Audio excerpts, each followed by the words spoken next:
इस पूरे स्कूल में सबको पता है, सिर्फ मुझ में ही इतना दम है कि प्रिंसिपल के सामने खुलेआम बोल सकूं। स्कूल के बिग बॉस के साथ मिलकर क्लास के हॉट बॉय को धोया है, उन सुनहरे बाल वाले निब्बा गैंग से फाइट फिक्स की है और ग्रुप फाइट में भी कभी हार का स्वाद नहीं चखा।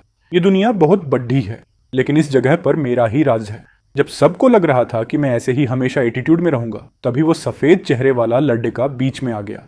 मेरी सो कॉल्ड अच्छी बहन ने एक फट्टू लड़के के चक्कर में पहली बार मुझ पर हाथ उठाया, सिर्फ इसलिए क्योंकि उस दानह नाम के लड़के को स्कूल में बुली किया गया था। उसने मुझसे एक सवाल तक नहीं पूछा और सीधे मान लिया कि ये मैंने किया है।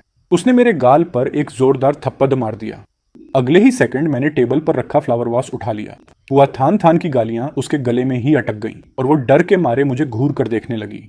हुआ मैक, तू ये क्या पागलपन करने जा रहा है? मैंने एक ठंडी स्माइल दी। क्या आपको अपने उस व्हाइट मूनलाइट के लिए बुरा लग रहा है? क्या लोग उसे बातें सुना रहे हैं? ठीक है, तो अब मैं आपको अपने सामने एक बेहतरीन ड्रामा दिखाता हूँ, मेरी प्यारी बहन। ये बोलकर मैंने अपनी शर्ट के बटन खोले। बिना किसी डर के अपने ही चेहरे पर 2 जोरदार थप्पड़ मार दिए। मेरे दोनों गाल तुरंत सूज गए। इसके बाद मैंने अपने दांत पीसे और अपने नाखूनों से अपने हाथ पर खून निकलने तक खरोंच दिया। हुआ थान थान वहां बिल्कुल शॉक हो गई। वो चिल्लाई और पैनिक होकर मुझे रोकने के लिए आगे बढ़ी, लेकिन मैंने बिना तरस खाए उसे झटक कर पीछे फेंक दिया। मैं तुरंत घूमा, वही फ्लावर वास उठाया और बिना सोचे समझे सीधे अपने सिर पर जोर से दे मारा। ठीक उसी वक्त मेरा बॉडीगार्ड तुहाई धुओंग दरवाजा तोड़ ढकर अंदर आया। उसने मेरी पेशानी से खून को तेजी से बहते हुए देखा। ज्यादा जोर से मारने की वजह से मेरी आंखों के सामने अंधेरा छा गया, पर मैंने उसे पहचान लिया। मेरा शरीर कमजोर हो गया और मैं जानबूझकर टेबल के कोने की तरफ गिर गया। हुआ थान थान इतना डर गई कि उसके होश उड़ेच गए। वो भागकर मुझे बचाने आई, लेकिन लियू यन नहीन एक तूफान की तरह आई। उसने बहन को धक्का देकर पीछे किया और मुझको अपनी गोद में समेट लिया। बेहोशी की हालत में मुझे थोड़ा एहसास हुआ कि तुहाई धुओंग ने इमरजेंसी अलार्म एक्टिवेट कर दिया है। कुछ ही मिनटों में पूरे थान दुक एकेडमी को चारों तरफ से घेर लिया गया। बॉडीगार्ड्स और मेडिकल स्टाफ की भीड़ जमा हो गई। मैं उसके हाथों में था और चारों तरफ स्कूल बेल की आवाज के साथ बच्चों की चीखें गूंज रही थीं। मुझे अच्छी तरह पता था कि पूरे स्कूल ने मेरी ये खून से लथपथ हालत देख ली है, जिसे देखकर ऐसा लग रहा था जैसे कोई हल्का सा छुए तो मैं टूट जाऊंगा।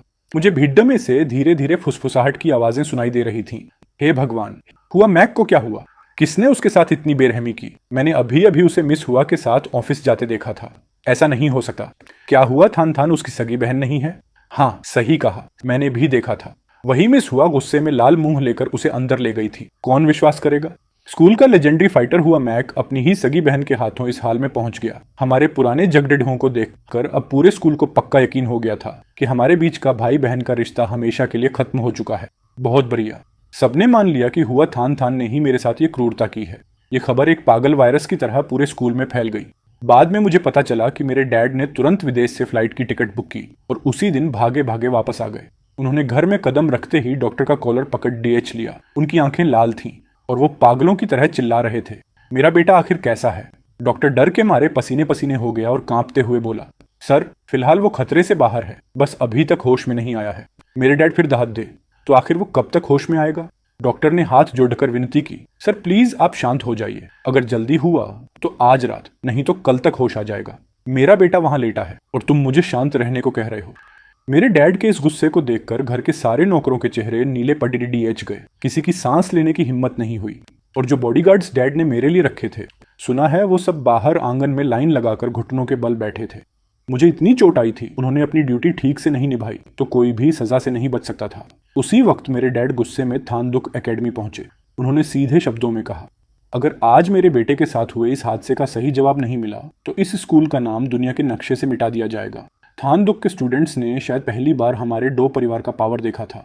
सुना है कि पूरी बात जानने के बाद डैड ने बिना कुछ सोचे समझे सीधे हुआ थान थान को एक जोरदार लात मारी। उसे सफाई देने का एक मौका भी नहीं दिया। डैड ने उसकी तरफ उंगली उठाई और चिल्लाए, तूने उस आवारा लड़के के लिए अपने सगे भाई पर हाथ उठाने की हिम्मत की? मुझे लगता है तू अपनी जिंदगी से ऊब चुकी है। मैं उस वक्त के सीन को आसानी से इमेजिन कर सकता हूँ। डैड का गुस्सा 7वें आसमान पर था। कमरे का टेम्परेचर जैसे माइनस में चला गया था। वो प्रेशर किसी का भी दम घोंटने के लिए काफी था। वो आगे बोले, वो जो भी करता है वो उसका काम है। तेरी हिम्मत कैसे हुई उसे सिखाने की? तू उसे अपना भाई नहीं मानती तो मुझे कोई फर्क नहीं पड़ रहा, लेकिन तूने बाहर वालों के साथ मिलकर उसे परेशान किया। मैंने तुझे विदेश पढ़ने के लिए इसलिए भेजा था ताकि तू यहाँ आकर मेरे लाडले पर रौब झाड़ दे।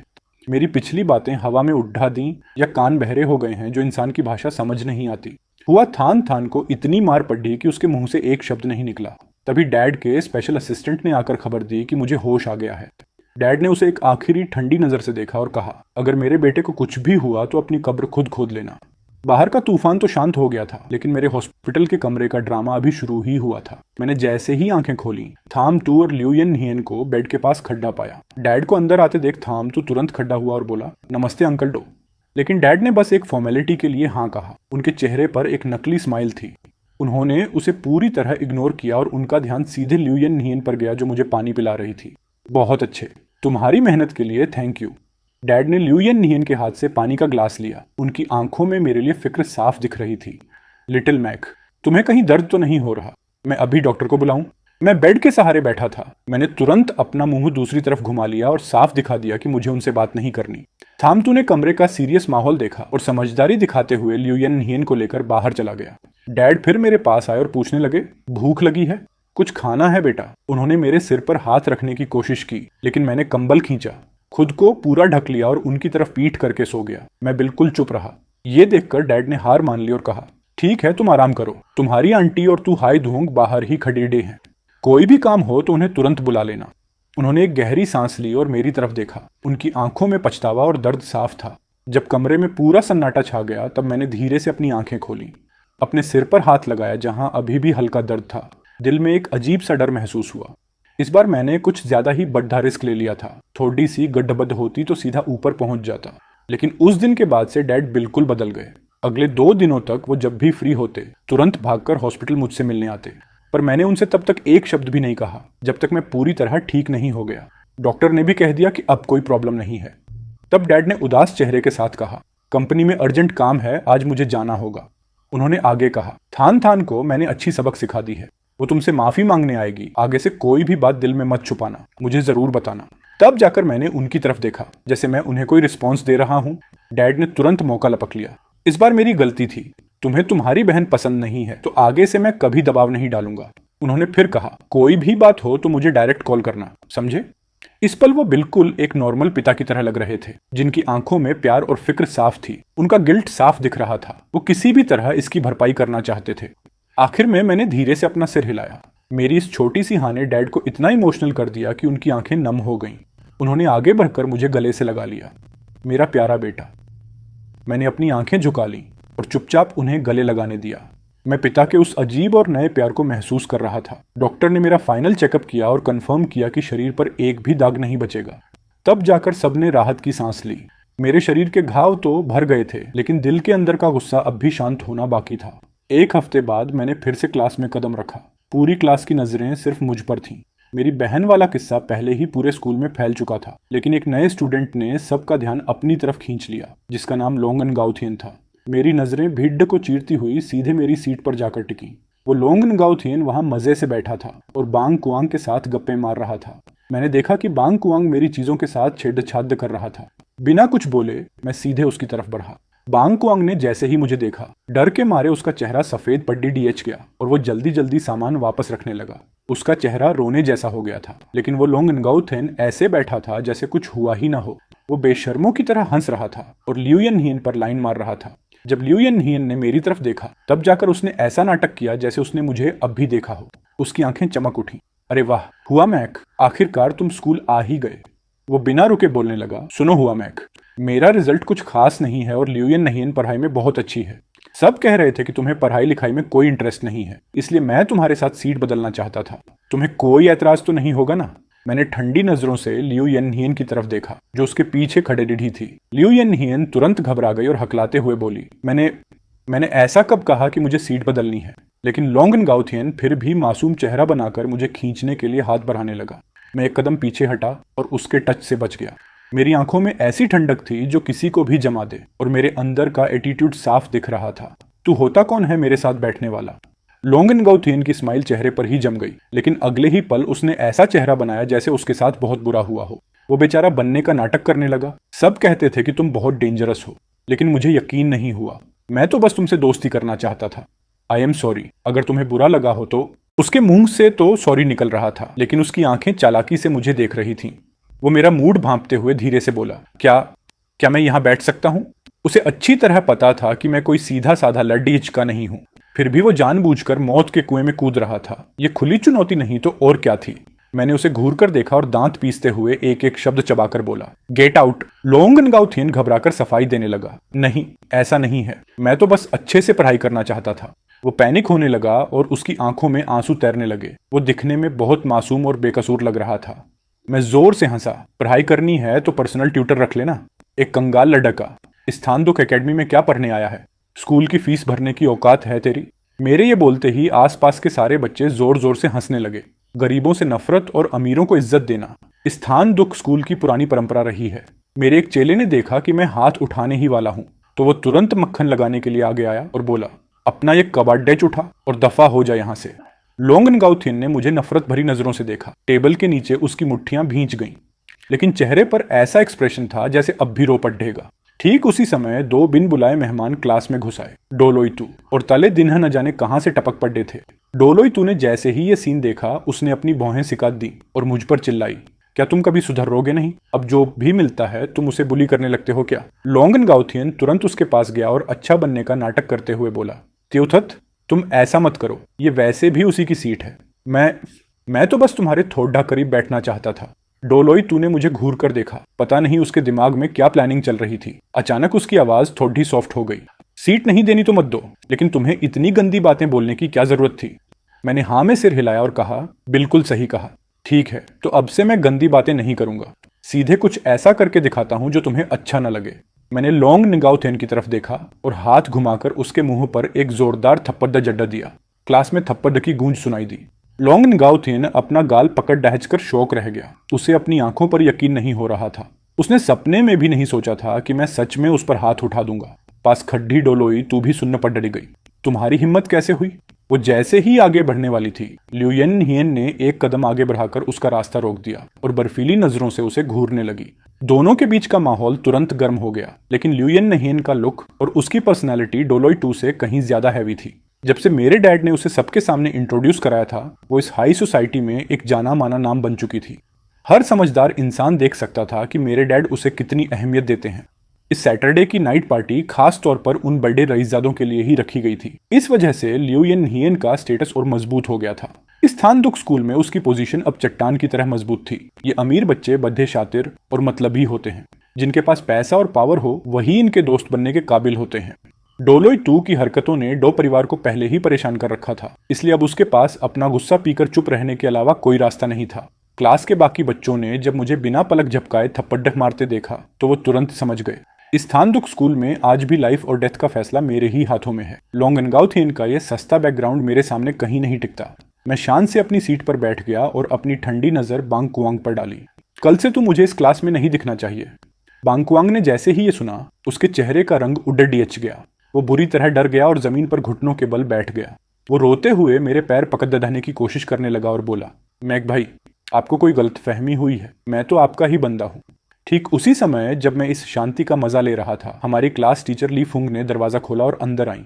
क्लास का ये नजारा देखकर उन्हें कोई हैरानी नहीं हुई। उन्होंने चिल्लाकर कहा, बांगकुआंग, तुरंत अपनी सीट पर वापस जाओ। ये नौटंकी आखिरकार खत्म हुई, लेकिन क्लास की बेल भी गलत टाइम पर बजी। क्लास के दौरान मैं अपना हाथ ठुड्डी पर रखकर टेक्स्ट बुक को घूर रहा था। चेहरा बिल्कुल उदास था, जैसे किसी बैक बेंचर का होता है। दोपहर में कैंटीन जाने का प्लान था, पर क्लास से निकलते ही तले दिन ने मेरा रास्ता रोक लिया। चलो थोड़ी बात करते हैं। मुझे तो हंसी आ रही है। अब क्या हर एरे गहरे की हिम्मत हो गई है मुझसे बात करने की? वो सीधे पॉइंट पर आई। लोंगनगाओ उस थप्पड़ डेज की वजह से तुमसे नफरत करता है। मैं भी उसे पसंद नहीं करती। हम दोनों हाथ मिला सकते हैं। मैंने उसके सीरियस लेकिन बेवकूफ़ी भरे चेहरे को देखा। मुझे हंसी आने ही वाली थी। क्या ये बेवकूफ़ी हवा से फैलती है? वो आगे बोली, जब तुम यहाँ नहीं थे उसने कई चालें चली और तुम चुप बैठे रहे। मेरा मजाक उठाता चेहरा देखकर ताले दिन चिल्लाई, क्या लड़कियां ही तुम्हारी जिंदगी हैं या लड़कियों के बिना तुम जी नहीं सकते? कोई बीमारी है तो इलाज करवाओ, मुझे परेशान मत करो। मैंने हंसकर कहा, अभी तक ऐसी कोई लड़डेच की पैदा नहीं हुई जिसके लिए मैं जेलस फील करूं। और जहां तक ल्यूयन हियन की बात है, वो तो बस एक लावारिस बच्ची है, मेरी सैंडल उठाने के लायक भी नहीं है। मैं भला उसे भाव क्यों दूंगा? मेरे बोलते ही ताले दिन ने मेरे पीछे देखा और जानबूझकर एक कदम पीछे हट गई, जिससे उसके पीछे खड्डी ल्यूयन हियन सामने आ गई, जिसने सब कुछ सुन लिया था। ताले दिन मुंह पर हाथ रखकर हंसी और उसने कंधे उचकाए जैसे कोई मजेदार ड्रामा देख रही हो। क्यों? तुमने तो कहा था कि तुम उसे पसंद नहीं करते। अब तो खुद उसने सुन लिया। उसने लियू येननहियन की तरफ देखा जैसे कह रही हो, देखा, ये है इसका असली चेहरा। हाँ बिल्कुल।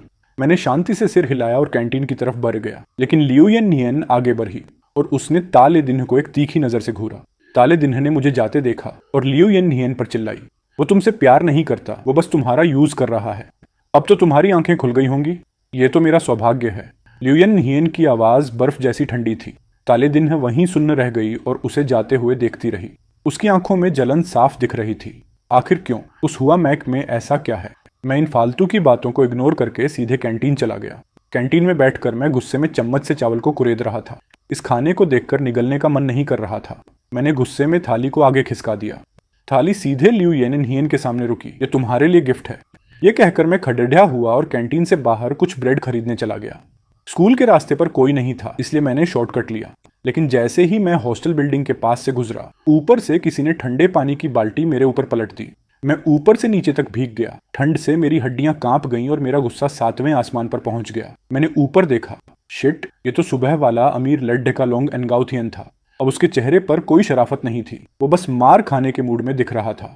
मैं गुस्से में हॉस्टल के अंदर गया, अपनी गीली यूनिफॉर्म उतारी और जमीन पर फेंक दी। स्कूल का बैज भी दूर जा गिरा। मैंने लिफ्ट का बटन दबाया। आसपास के स्टूडेंट्स की सांसें थम गईं। कोई चूं तक नहीं कर रहा था, लेकिन 2 लडेचके ऐसे थे जिन्हें डर नहीं था।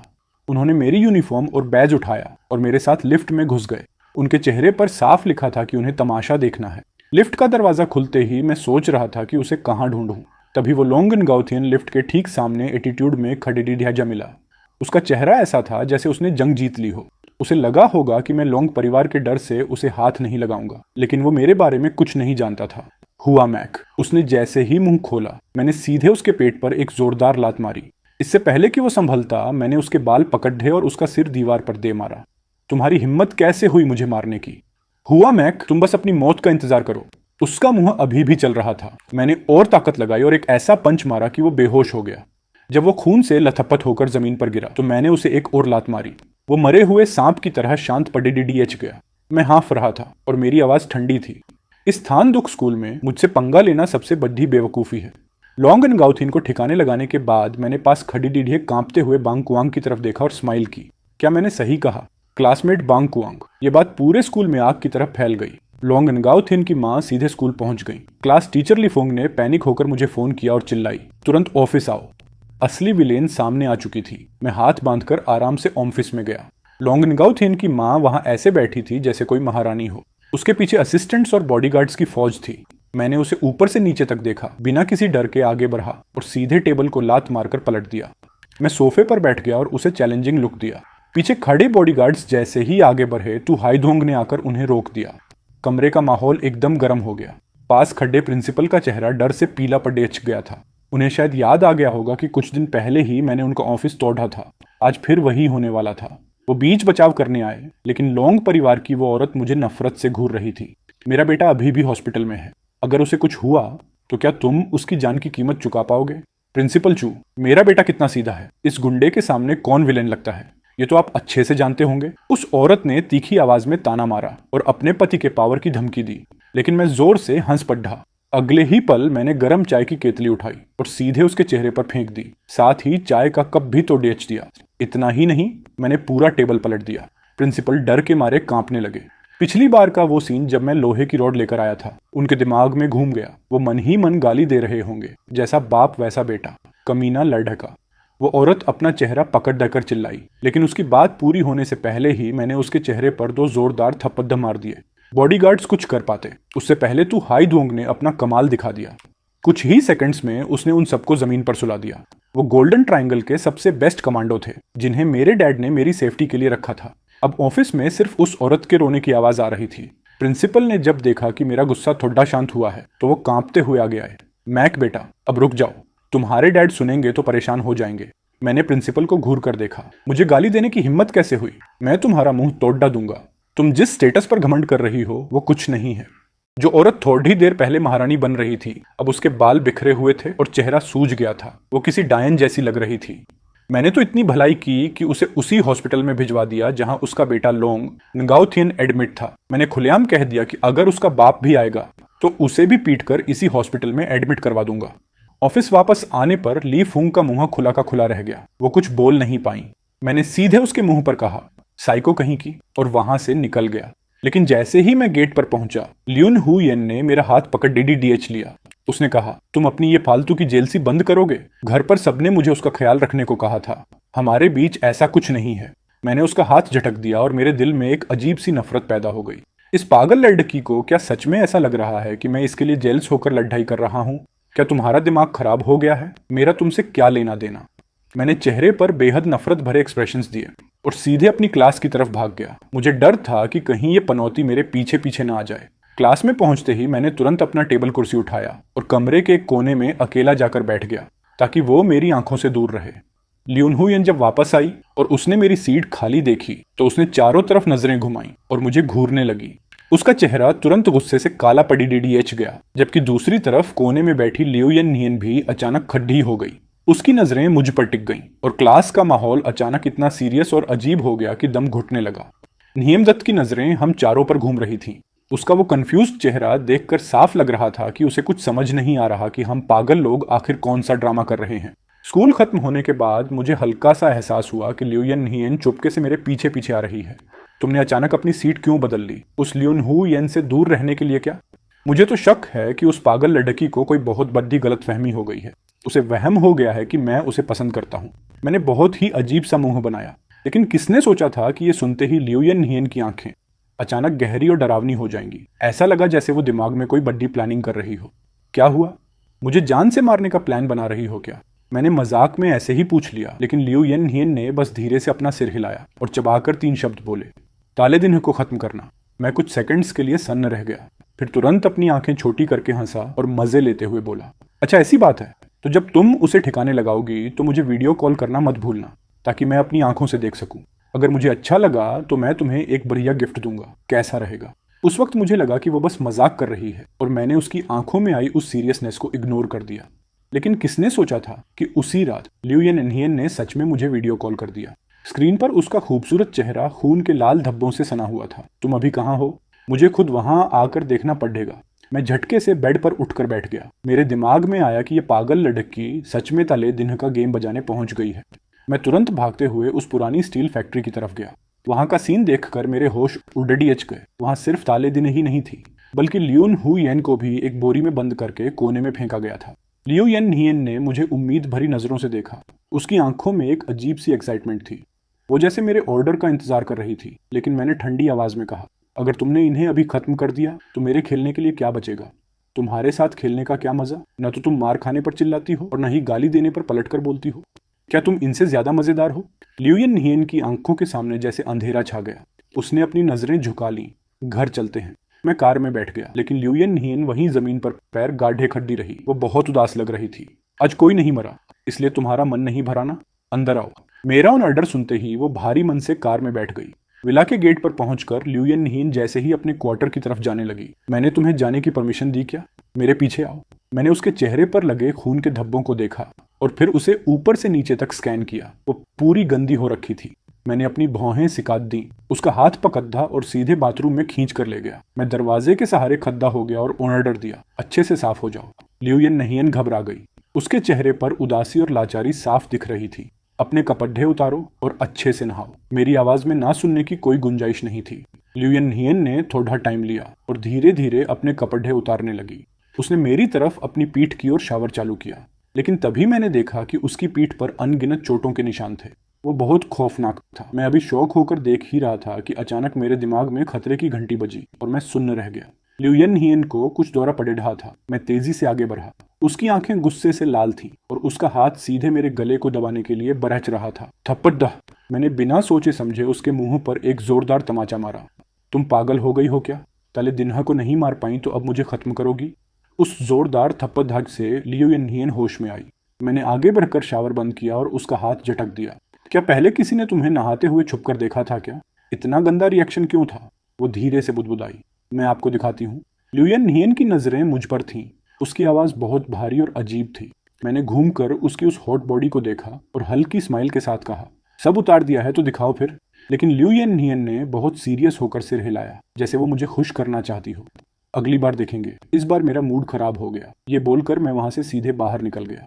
कुछ ही देर में ल्यूयन नियन अपने घर के कपड़े पहनकर बाहर आ गई। उस वक्त मैं लिविंग रूम में बैठा था। हम दोनों ने सेम मैचिंग कपड़े पहने थे, जिससे अचानक घर में एक अजीब सी गर्माहट और शांति महसूस होने लगी। भूख लगी है? मैंने मुद्द कर पूछा। ल्यूयन नियन ने धीरे से अपना सिर हिलाया। डाइनिंग टेबल पर बैठकर मैं हाथ पर ठुड्डी रखकर उसे ध्यान से देख रहा था। अचानक मैंने पूछा, तुम मुझे खुश करने के लिए इतनी मेहनत क्यों करती हो? मैंने कह दिया कि मैं तुम्हारा मददगार हूँ, तो तुम मेरी हर बात आंख बंद करके मान लोगी क्या? ल्यूयन नियन ने फिर से सिर हिलाया। मैं इतना बुरा हूँ? अगर मैं तुम्हें किसी का मर्डर करने को कहूँ तो क्या तुम वो भी कर दोगी? अब बुरे नहीं हैं, वो लोग इसी के लायक थे। इसका ये अजीब माइंडसेट देखकर मैंने मन में सोचा, क्या तुम मेरे लिए अपनी जान दे सकती हो?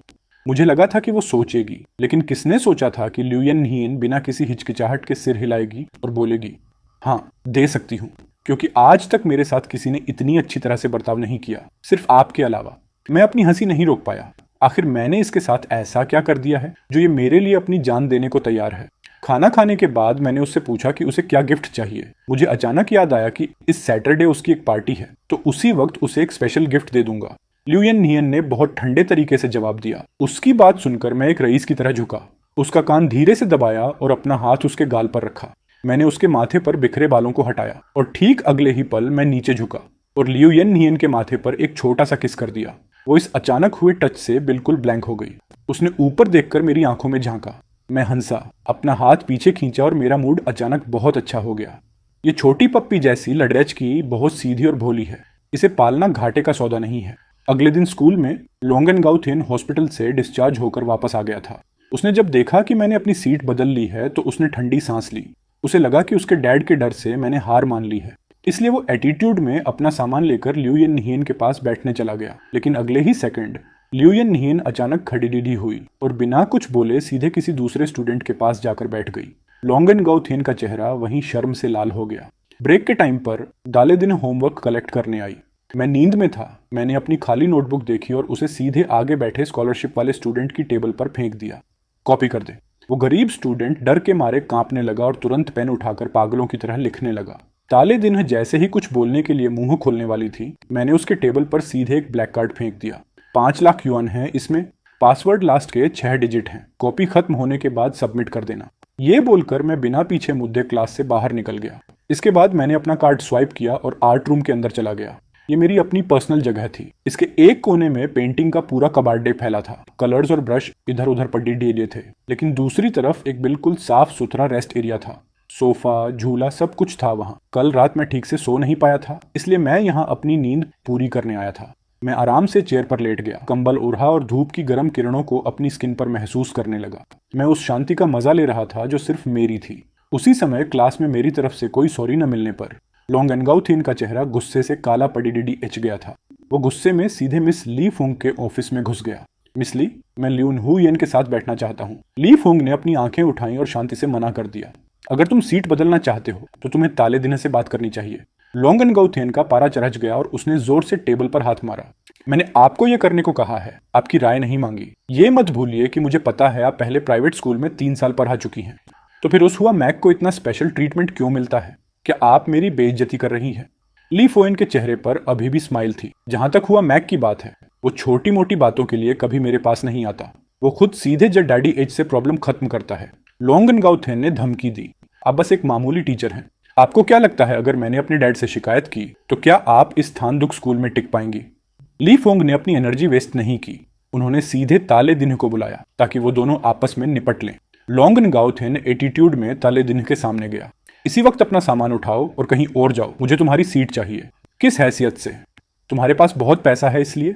लोंगनगाउथेन हंसा, हाँ बिल्कुल, और वैसे भी मैं और न्हू येन बचपन के दोस्त हैं, हम चाइल्डहुड फ्रेंड्स हैं। तुम्हारी क्या औकात जो तुम उसके पास बैठो। लेकिन किसने सोचा था कि ताले दिन भी हंस पढ़ेगी और पूरे कॉन्फिडेंस से जवाब देगी। लेकिन उसने खुद मेरे साथ बैठना चुना था। और वैसे भी तुम पढ़ाई में इतने डफर हो, क्या तुम उसे पढ़ा पाओगे? अब जाकर खुद उससे पूछ लो कि क्या वो तुम्हारे साथ बैठना चाहती है। लोंगनगाउथेन का मुंह बंद हो गया और उसका चेहरा लाल पड़ेच गया। ल्यून हुयेन उसे सिर्फ अपना छोटा भाई मानती थी और यही उसकी सबसे कमजोर नस थी। वो गुस्से में दरवाजा पटक कर चला गया। पास खड्डे लिफोंग ये मजेदार ड्रामा देखकर बहुत खुश हो रहे थे। इस लोंग परिवार के छोटे नवाब का फाइटिंग पावर सच में बहुत कमजोर है।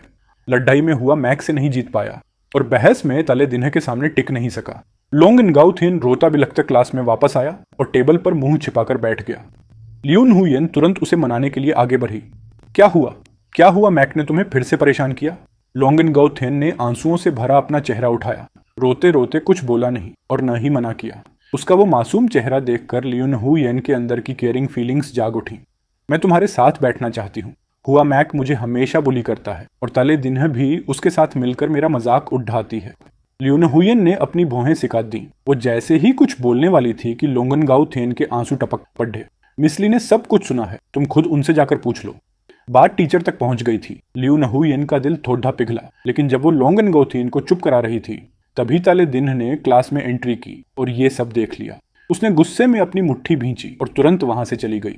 दोपहर के फ्री पीरियड में मैं आर्ट रूम में अपनी नींद पूरी करके बाहर निकला। लियू ये एन हियन की नजरें तुरंत मुझ पर टिक गईं। नियमदत्त को यह देखकर बहुत अजीब लगा। उसने कहा, तुम रोज उसे इस तरह क्यों घूरती रहती हो? उसके दिल में कोई लड्डच की नहीं है, तुम दोनों का कोई चांस नहीं है। लेकिन लियू येन हियन ने पहली बार उसे जवाब दिया और खोई खोई सी बुदबुद टारगेट आई। उसने मुझे किस किया था? नियमदत्त ये सुनकर ब्लैंक हो गई। वो तुम्हारा यूज कर रहा है। किस करना तो बस तुम्हें लालच देने का तरीका है ताकि तुम उसके प्यार में पागल हो जाओ और वो आसानी से तुम्हारा फायदा उठा सके। लियू येन हियन ने पलटकर पूछा, तो क्या वो सिर्फ मेरा ही यूज कर रहा है? क्या वो तुम्हारा यूज भी नहीं कर सकता? नियमदत्त गुस्से से लाल हो गई। तुम सच में इसी के लायक हो। देखना एक दिन तुम इस हुआ मैक के हाथों बहुत बुरी मौत मरोगी। ठीक इसी समय एक जोरदार चीख सुनाई दी। पता चला कि ताले दिन सामान ले जा रही थी और गलती से पास खड़ी हे लोंग एनगाओ थिन से टकरा गई। ल्यून हुयन ने बिना कुछ सोचे समझे लोंग एनगाओ थिन को गोदी में उठाया और सीधे मेडिकल रूम की तरफ भागी। दाले दिन उन दोनों को देखती रही। गुस्से में उसने दीवार पर एक पंच मारा और उनके पीछे पीछे चल दी। ये ड्रामा इतना मसालेदार था कि पास से गुजरने वाला कुत्ता भी रुककर देखने लगे। मुझ जैसे गॉसिप लवर के लिए ये मौका छोड़ देना नामुमकिन था। मैं तुरंत तेजी से उनके पीछे भागा, यहाँ तक कि मैं उन सबसे पहले मेडिकल रूम पहुंच गया।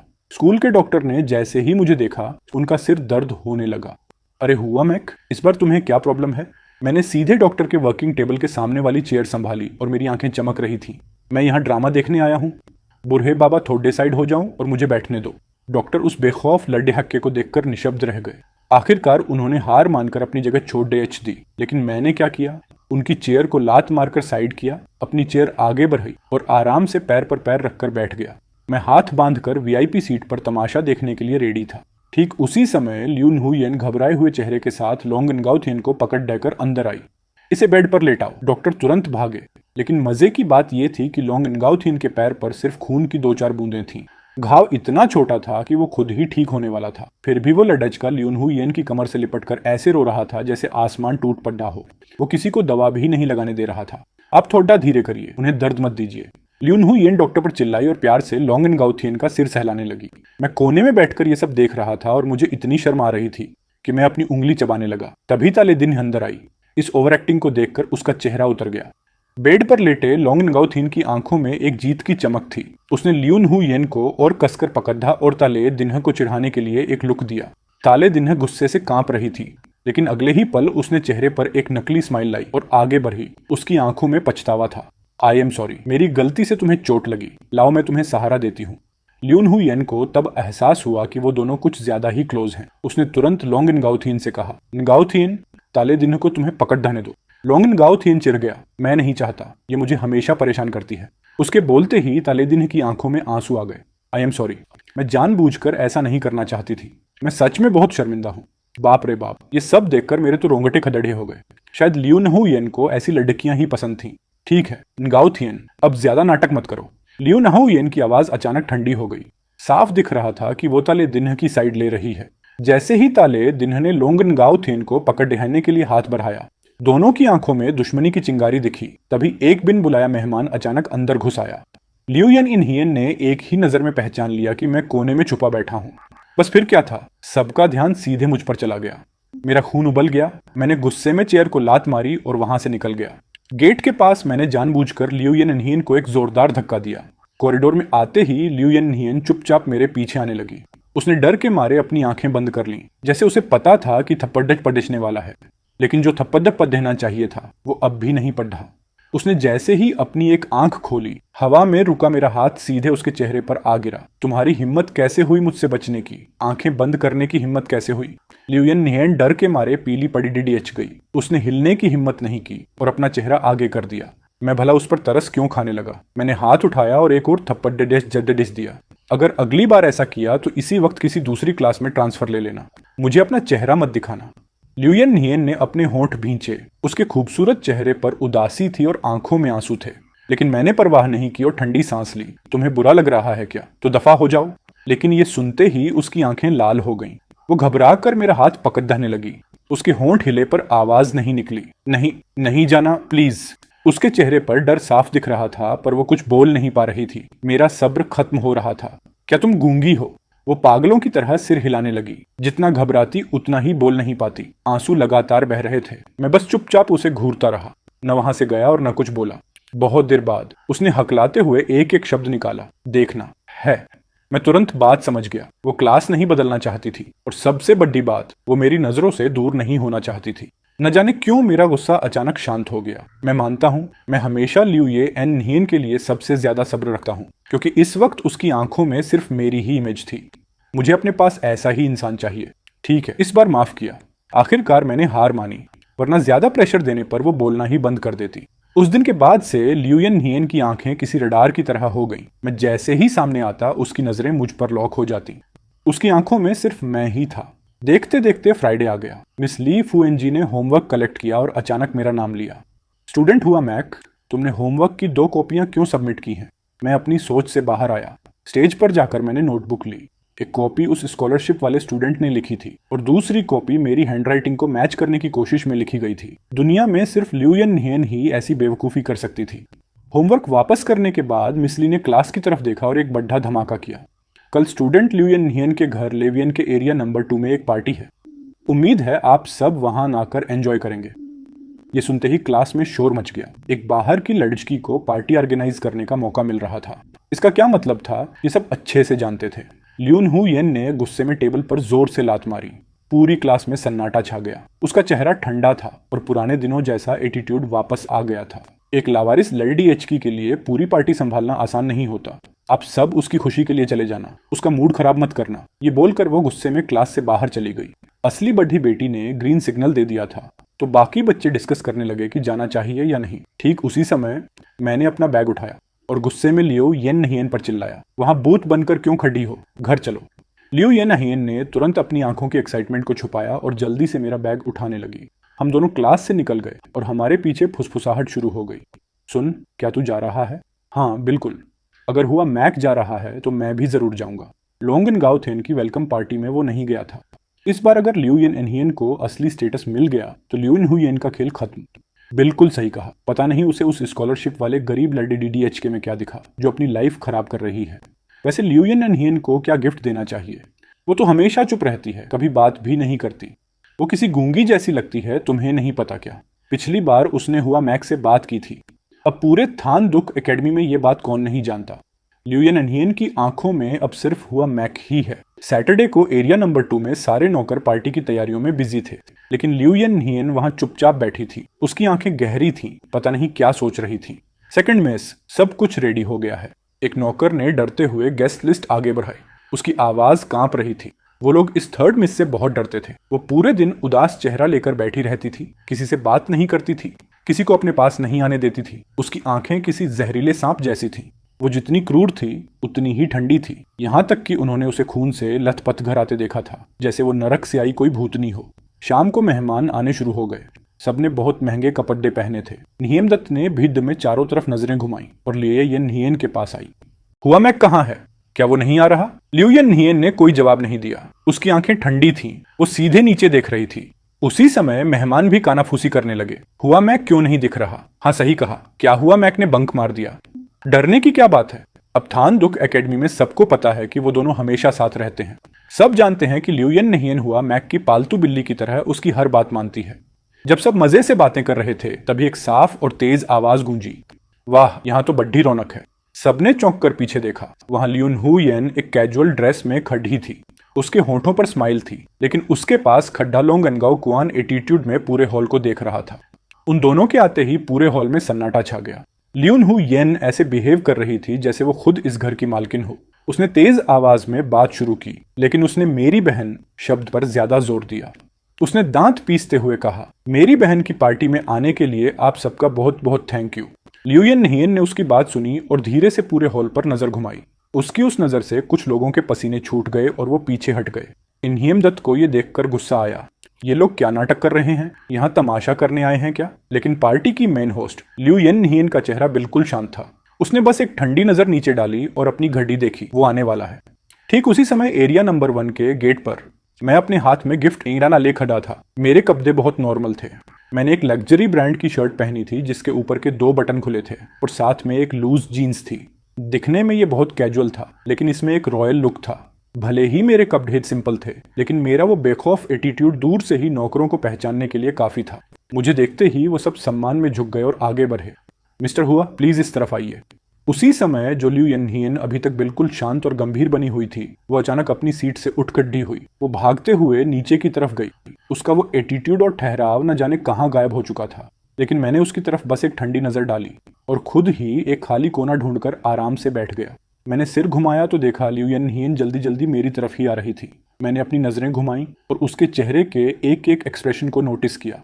इसके बाद मैंने अपनी भौहें उठाई, हाथ आगे बढ़ाया और उसकी पेशानी पर उंगली से एक तेज धक्का दिया। लियू यन हियन उस झटके से एक कदम पीछे हट गई। तभी उसे मेरा ऑर्डर सुनाई दिया, मुझे किसी ऐसी जगह ले चलो जहां कोई ना हो। बैकयार्ड के 2nd फ्लोर पर चलो। मैंने टेबल पर एक गिफ्ट फेंका, देख लो तुम्हें पसंद आता है या नहीं। लियू यन हियन ने उसे खोलकर देखा। वो बस एक नॉर्मल सा ब्रेसलेट था। मैंने चेयर के सहारे अपनी पीठ टिकाई और सॉफ्ट आवाज में कहा, जब मैं तुम्हारे पास नहीं होता तब इसे पहन कर रखा करो। इससे मुझे तुम्हारी हेल्थ का पता चलता रहेगा। मैं तुम्हारी फिक्र करता हूं ना। मैंने लियू यन हियन के चेहरे को ध्यान से देखा और हंस पड़ा। जब भी मुझे तुम्हारी जरूरत होगी, इसमें एक रेड लाइट जलेगी। पसंद आया? लेकिन सच तो ये था कि ये मेरी कंपनी का कोई नया प्रोडक्ट नहीं था, बल्कि उसे अपने कंट्रोल में रखने का मेरा एक सीक्रेट टूल था। इसके बाद मैं खड्डीडा हुआ, ब्रेसलेट उठाया, नीचे झुककर उसका हाथ अपने हाथ में लिया और बहुत ही प्यार से फुसफुसाया, लाओ मैं तुम्हें ये पहना देता हूँ, ठीक है? लियू यन हियन का दिमाग जैसे काम करना बंद कर गया। वो ब्लैंक होकर मेरे उस क्लोज फेस को घूरने लगी। जब उसकी तरफ से कोई रिस्पॉन्स नहीं मिला तो मैंने अपनी ठंडी उंगलियों से उसकी कलाई को धीरे से छुआ। पहना दूं ना? उस ठंडे टच से लियू यन हियन झटके से होश में आई। उसकी सांसें तेज हो गईं और उसके कान के पीछे का हिस्सा गुस्से या शर्म से बिल्कुल लाल पड़ीडीडी एज गया। उसने अपनी नजरें चुराईं और एक मशीन की तरह अपना सिर हिला दिया। लेकिन किसने सोचा था कि ब्रेसलेट पहनते ही उसमें से लगातार बीप बीप की आवाज आने लगेगी। मेरे होंठों पर एक स्माइल आ गई। तुम्हारी हार्ट बीट अचानक 180 पर कैसे पहुंच गई? क्या तुम बहुत ज्यादा नर्वस हो?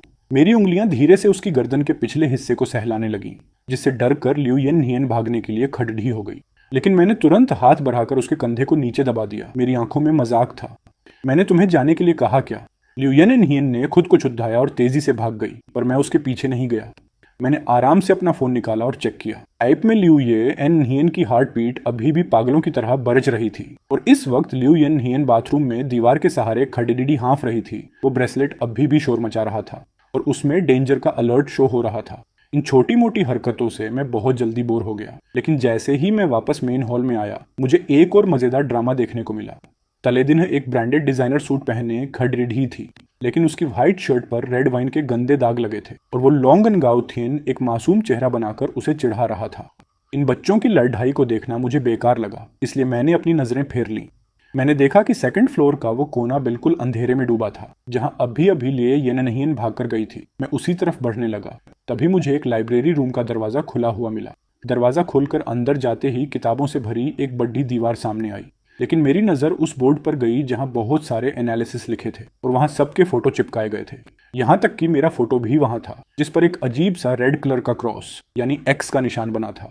ठीक उसी समय रूम की लाइट चली गई, दरवाजा जोर से बंद हुआ और अगले ही सेकंड एक ठंडी और तेज धार वाली चीज मेरी गर्दन पर आकर टिक गई। रूम में खतरनाक वाइब्स थी, लेकिन जैसे ही मेरी पीठ एक सॉफ्ट बॉडी से टकराई, वो डर पल भर में गायब हो गया। पीछे खड़े इंसान के हाथ से तो चाकू भी ठीक से नहीं संभल रहा था। मैंने पलटकर वार करने की जहमत भी नहीं उठाई, क्योंकि मुझे पता था कि ये वही है, लियू यन हियन। अगर मर्डर नहीं करना है तो जाकर लाइट चालू करो। लाइट ऑन होते ही लियू यन हियन सच में वहीं खड़ीडी थी। मैंने भारी आवाज में बस 2 शब्द कहे, इधर आओ। मैंने उसके गीले बालों को जोर से खींचा और उसे अपना चेहरा ऊपर करने पर मजबूर कर दिया। लेकिन लियू यन हियन के पैर जैसे कांपने लगे और वो सीधे मेरे सामने घुटनों के बल बैठ गई। मुझे जान से मारना चाहती हो? मैंने नीचे झुककर उसके गाल को थपथपाया। लेकिन जब मैंने उस बोर्ड के बारे में पूछा तो लियू यन हियन ने मरते दम तक मुंह न खोलने की कसम खा रखी थी। मैं हंसा और अपनी ट्रिक बदल दी। मैंने उसके चेहरे को अपने हाथों में लिया और उदास चेहरा बनाकर बोला, लगता है तुम मुझे उतना पसंद नहीं करती, इतनी छोटी सी बात भी मुझे नहीं बता सकती।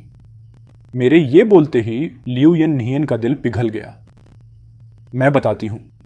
लेकिन जैसे ही उसने जवाब दिया, अगले ही सेकंड मैंने उसे खुद से दूर झटक दिया और मेरे चेहरे पर एक चालाक स्माइल आ गई। लियू येन नियन तुरंत पैनिक हो गई। उसने अनजाने में मुझे पकड़ दिए जाने के लिए हाथ बढ़ाया, लेकिन उसका हाथ हवा में ही रुक गया। पर मुझे उसकी क्या परवाह थी। मैंने अपना वो दुखी नाटक बंद किया और सीधे बोर्ड की तरफ उंगली उठाई। ये लोग कौन हैं? ये तो काओ स्कूल के स्टूडेंट्स हैं। मेरी नजरें ठंडी पड़ी डीएच गईं। तो फिर जिन पर ये क्रॉस का निशान है, वो मर चुके हैं क्या? तुमने उन्हें खत्म किया? लियू येन नियन ने बिना किसी हिचकिचाहट के हाँ में सिर हिलाया। तो फिर जिन पर यह सर्कल बना है, वो जल्द ही मरने वाले हैं। इसके बाद मैंने एक और सवाल दागा, तुम तो काओ स्कूल में कब से हो? 10 साल से। ये 10 साल सुनकर मेरी भौहें सिकुड़ गईं। बुक में तो साफ लिखा था कि वो सिर्फ 3 साल वहां थी। तो इसका मतलब वो कोई लावारिस बच्ची नहीं थी जिसे रास्ते से उठाया गया हो, बल्कि वो लियू खोन का एक सीक्रेट मोहरा थी जिसे बचपन से पाला गया था। तभी मेरी नजर मेरी अपनी फोटो पर गई जो एक अलग कोने में लगी थी। और मेरा क्या? तड़पा तड़पा कर मारना है। लियू येन नियन ने सिर हिलाया और भारी आवाज में 2 शब्द बोले, एक्सेप्शन हो। मैंने आगे बढ़कर उस फोटो को उखाड़ दिया। उसके पीछे देखा तो वहां एक छोटा सा हार्ट बना हुआ था। मेरे दिल में हंसी छूट गई। ये लड़की अंदर से कितनी फिल्मी है, पता नहीं। हम दोनों एक के पीछे एक नीचे आए और तुरंत पूरे हॉल की नजरें हम पर टिक गईं। लेकिन मैं बोर हो चुका था। मैं सीधे पीछे के गार्डन की तरफ चला गया। पर जैसे ही मैं वहां बैठा, मुझे 2 लोगों के चिल्लाने की आवाज आई। नुयन मुझसे प्यार करती है छोटे लड़के, तुम्हें ये बात समझ लेनी चाहिए। तुम जैसे गिरे हुए इंसान। लोंग एनगाओथेन उस लड़की की बातों से इतना चिढ़ गया कि वो सीधे ताले दिन से हाथापाई करने लगा। नतीजा ये हुआ कि वो दोनों सीधे स्विमिंग पूल में जा गिरे। अगले ही सेकंड लोंग एनगाओथियन डूबने का नाटक करके चिल्लाने लगा, जबकि तले दिन्हा खुद तैरकर किनारे आ गई थी। ठीक उसी वक्त आवाज सुनकर लियून हु येन वहां भागी भागी आई। उसने बिना सोचे समझे पुल में छलांग लगाई और लोंग एनगाओथियन को बचा लिया। उसने अपना जैकेट निकालकर उसे अच्छे से लपेटा और ताले दिन्ह को अकेले किनारे पर छोड़ दिया, जो पूरी भीगी हुई और उदास खदी थी। कितना अजीब सीन था। उसी समय एक और लड़की आगे बढ़ी और उसने ताले दिन्ह को एक शॉल उड़ा दी। लियून हु येन ने यह देखा तो वो जेलसी से पागल हो गई। उसने अपना पूरा गुस्सा सीधे लियू येननहियन पर निकाल दिया। लियू येननहियन, तुम अपने गेस्ट्स के साथ ऐसा बर्ताव करती हो क्या? लियू हु येन की बात पूरी होते ही मुझे हंसी आने वाली थी। ये लोग बिना किसी प्रूफ के इल्जाम लगाने में बहुत आगे थे। वो दोनों ऐसे चुप बैठे थे जैसे मुंह में दही जमा हो। कोई बहाना बनाने की मेहनत भी नहीं करना चाहते थे। लेकिन तभी ताले दिन का दिमाग चला। उसने अचानक घूमकर सीधे मेरी तरफ उंगली उठा दी। तुमने ही मुझे पानी में धक्का दिया था। तुम और लियू येननहियन मिलकर हमारे खिलाफ जाल बुन रहे हो। लोंग एनगाओथियन ने भी तुरंत सुर में सुर मिलाया। नहुयन दीदी, जब हम नीचे गिरे तो वहां सिर्फ हुआ मैक ही खड़ा ढा था।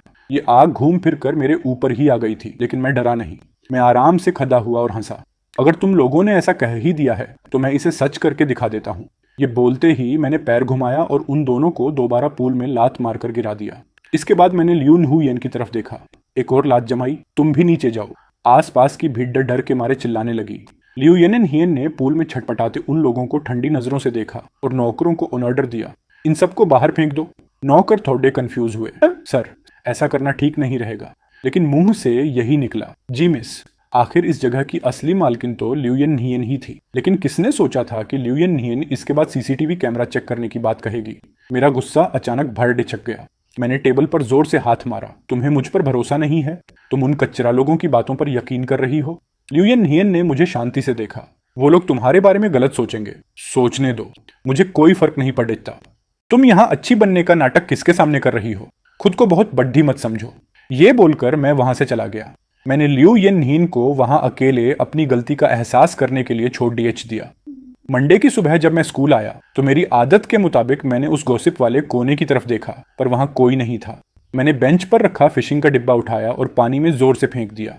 एक बेचारी मछली उससे टकराकर उल्टी हो गई। सब खत्म हो जाओ, बिल्कुल बेकार हो। क्लास में आते ही नियमदत्त ने मुझसे पूछा, लियू येननहियन कहाँ है? मर गई। मेरा मूड बहुत खराब है, दूर रहो। उसी समय लियून हु येन क्लास में आई और उसने जानबूझकर लियू येननहियन का स्कूल बैज मेरे टेबल पर जोर से पटका। लोंग एनगाओथियन और ज्यादा खुश हो गया। उसने हंसकर मेरी तरफ देखा। क्यों, तुम्हारे पीछे दुम हिलाने वाली वो कुतिया आज गायब है क्या? मैंने नीचे झुककर अपना फोन देखा। लियू येननहियन की लोकेशन एरिया नंबर 2 शो हो रही थी। मैंने उसकी मूवमेंट हिस्ट्री चेक की, लेकिन कैमरे की इमेज देखकर मेरे होश उड़ेच गए। एक अंधेरे कमरे में लियू यन हियन के पूरे शरीर पर कोड्ढों के निशान थे और वो सुकून के लिए मेरी उस जैकेट को कसकर पकड़े बैठी थी। अगले ही पल मेरे ब्रेसलेट की रेड लाइट खतरे का सिग्नल देने लगी। मैंने अपने दिल के उस दर्द को छुपाया, झटके से खड़ा हुआ और जैकेट पहनी।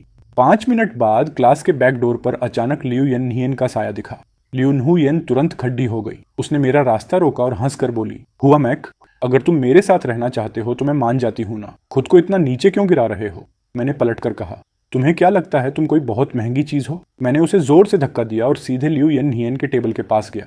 उसका स्कूल बैज उठाया, अपना सिर घुमाया और ठंडी नजरों से लियू हुयन की तरफ देखा। तुम्हें लगता है तुम दोनों मिलकर मेरा सामना कर पाओगे? देख लेना, ये लोग 2 दिन भी टिक नहीं पाएंगे। ये बोलकर मैं वहां से निकल गया। लियू यन हियन तुरंत मेरे पीछे आई। मैंने मेडिकल रूम का दरवाजा लात मारकर खोला। लियू यन हियन को आगे खींचा। मैंने डॉक्टर को इशारा किया कि इसका अच्छे से चेकअप करो। अगर ये बुखार की वजह से पागल हो गई तो मैं तुम्हें नहीं छोड़ूंगा। डॉक्टर ने पैनिक होकर थर्मामीटर चेक किया और चौंक गई। इसे तो बहुत तेज बुखार है बेटा, क्या इसने बुखार की कोई दवा ली है? लेकिन लियू यन हियन की तरफ से कोई रिस्पॉन्स नहीं था। उसके कान सुन्न पलटिड यही चुके थे। वो लड़ख खद्दाते हुए बाहर जाने लगी। मैंने उसे पकड़ा और चेयर पर दबा दिया। मैंने आंखें दिखाई, मरना है क्या? लेकिन इस बार लियू यन हियन बाहर जाने की जिद पर अड्डेज गई। मेरा गुस्सा 7वें आसमान पर पहुंच गया। मैंने दरवाजा बंद किया और उसे सीधे बेड की तरफ खींच कर ले गया। इंजेक्शन लगाओ अभी, मुझे नहीं लगवाना। ये पहली बार था जब लियू यन हियन ने पलटकर जवाब दिया था। उसकी आवाज में जिद थी। तुम्हारी हिम्मत कैसे हुई मना करने की? मैंने हाथ उठाया और उसके गाल पर एक थप्पड़ मार दिया, जिससे वो सुन्न रह गई। ठीक अगले ही पल मैंने उसका जबड़ा कसकर पकड़ा और ऑर्डर दिया, ध्यान से देखो मैं कौन हूँ, दवा लगवाओ। लियू यन हियन ने अपना सिर हिलाया, लेकिन उसकी आंखों के कोने गीले हो चुके थे।